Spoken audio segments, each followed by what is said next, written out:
Je pense que s'il y a en Afrique un pays qu'on doit surveiller de très près par rapport à ses agissements contre ses voisins, c'est bien le Tchad.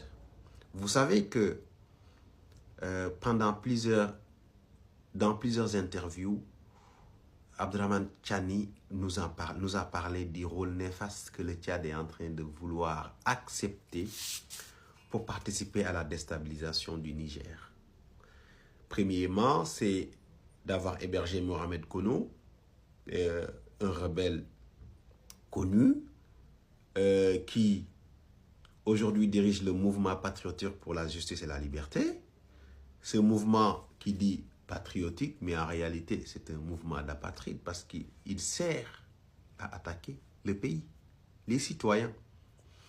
Il est hébergé là-bas et vous avez vu aussi le rôle du Tchad aujourd'hui dans la guerre du Soudan.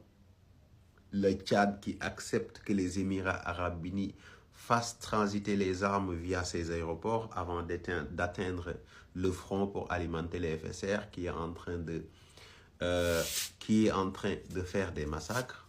Donc la semaine, il y a 15 jours, je vous parlais des images horribles parce que depuis novembre, il y a eu une grande vague médiatique qui parlait des massacres, mais je vous assure que les choses ne sont pas terminées. Toujours, c'est de pire en pire. Même cette semaine, il y a eu des massacres. Même cette semaine. J'ai eu les images. C'est extrêmement grave. Donc, c'est pour vous dire qu'il est temps qu'on surveille ce pays-là. Et l'objectif aujourd'hui de vouloir passer par les pays limitrophes pour déstabiliser les autres pays qui ne sont pas alignés à la vision impérialiste, l'objectif est déjà d'isoler les pays. C'est-à-dire que actuellement, pour ce qui est du Niger, l'objectif est d'encercler le Niger, de l'isoler. C'est pour ça vous avez entendu dans l'interview de Tchani le rôle que Patrice Talon est en train de jouer à travers des accords et des transferts d'argent au mouvement terroriste.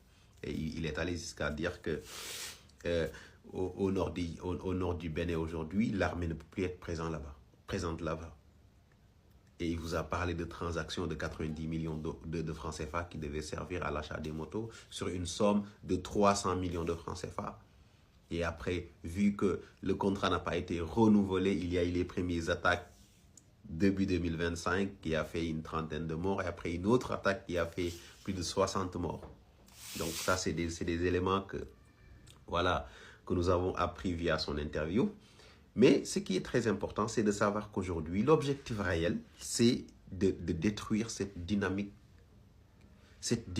souverainiste qui est en Afrique, surtout dans les 3 pays. Et au début de la naissance de l'AIS, ils avaient pensé que le pays le plus vulnérable, c'était le Burkina Faso. Ils pensaient que le Burkina était le plus vulnérable. Ils l'ont attaqué pendant 2 ans. Ils ont su que le gosse est allé s'armer et il a un système de renseignement très efficace et la population est derrière lui. Maintenant, depuis la fin des contrats, depuis la nationalisation de l'uranium, ça commence à changer. Leur vision, c'est d'aller voir comment déstabiliser le Niger et créer un effet domino, détruire le Niger, c'est-à-dire détruire le régime en place et sortir de l'AIS et après rendre vulnérables les autres qui seront à la portée à la portée de leur force de frappe. Mais c'est là où je demande aussi au peuple du Niger d'être unis derrière leurs dirigeants, de savoir que dans cette histoire-là, si vous ne soutenez pas le régime en place, les seuls perdants,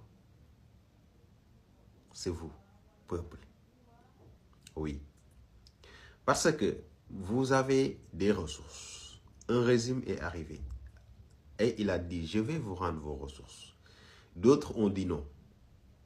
Les ressources nous appartiennent. Pourtant, ce n'est pas dans leur territoire, il n'y a rien qui les lie. Et un de vos enfants ou certains de vos enfants ont accepté d'être payés, d'être manipulés, juste pour faire de sale boulot, faire tomber celui qui veut vous garantir les ressources. On sait nettement que la vie est dure.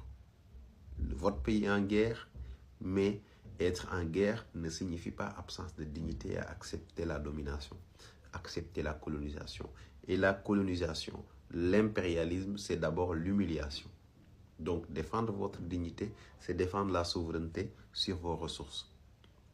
Dead or Life, vous devez préserver votre dignité et ça passe par le respect de la garantie de votre souveraineté.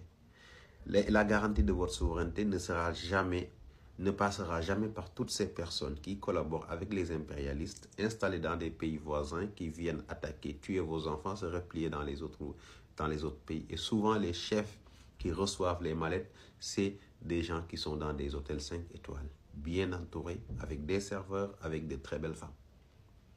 Donc, c'est le peuple du Niger aujourd'hui de s'unir derrière leurs dirigeants, de savoir qu'en réalité, tout ce qui se dit, ce qui se fait aujourd'hui sera su et dénoncé. Mais il y a une chose que personne ne peut faire à votre place, c'est l'union autour de vos dirigeants. Là, aucun Sénégalais ne va le faire à votre place. Aucun Malien ne va le faire à votre place. Aucun Somalien, Nigérien ne va le faire à votre place.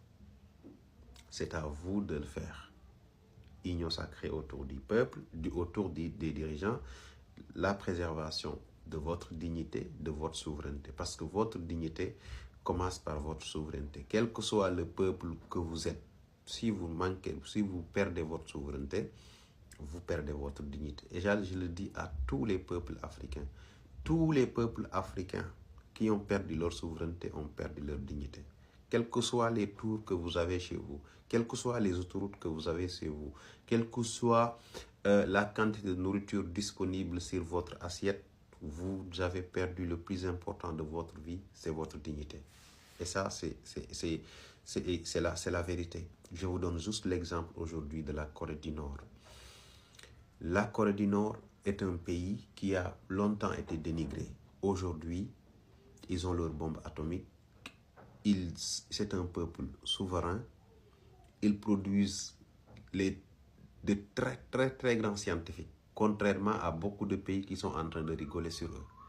Il n'y a pas de famine dans ce pays-là, contrairement à beaucoup de gens, ce que beaucoup de gens vivent dans des pays qui se disent être libéral, démocrate, souverain.